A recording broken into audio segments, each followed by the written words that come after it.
হরে কৃষ্ণা। জগন্নাথ, বলদেব, সুভদ্রা মহারানী কি জয়। জগন্নাথ হচ্ছেন স্বয়ং কৃষ্ণ। একদিন মাতা রোহিণী দ্বারকা এসেছে। তখন কৃষ্ণ বলরামের স্ত্রীরা মাতাকে জিজ্ঞাসা করছেন যে মাতা, বৃন্দাবন কোথায়, রাধারানী কে, আর গোপীরাই বা কে, একটু বর্ণনা করুন না। তখন মাতা বলছে ঠিক আছে, আমি বর্ণনা করছি, তাহলে কক্ষের দ্বার বন্ধ করে দাও। কৃষ্ণ বলরাম শুনলে এখান থেকে বৃন্দাবনে চলে যাবে। আর দ্বার রক্ষী কাকে রাখা হলো? বোন সুভদ্রাকে। কৃষ্ণ বলরাম এসে যখন কক্ষে প্রবেশ করতে চাইলো, তখন বোন বলছে মাতার নিষেধ আছে। তখন আর ওরা তিন ভাই বোনেই ওই কক্ষের দ্বারে দাঁড়িয়েছিল।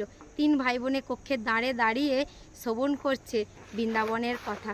আর কথা শ্রবণ করতে করতে চোখগুলো বড় বড় হয়ে সারা শরীর আড়ষ্ট স্তম্ভিত হয়ে গিয়েছিল।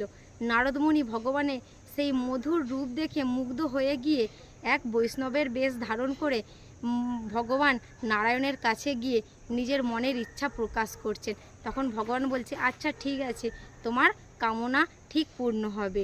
সত্যযুগে ভগবান রাজা ইন্দ্রদ্যুম্নর কাছে তার নিজের প্রকাশ মানে মনের ইচ্ছাটা প্রকাশ করে বলছেন যে আমি আমার এই মধুর রূপ নিয়ে ভক্তদের সামনে আসতে চাই, ভক্তদেরকে দর্শন দিতে চাই। তাই ভগবানের আজকে এত সুন্দর মধুর রূপ আমরা পুরীর মন্দিরে দর্শন করতে পারছি। হরে কৃষ্ণ।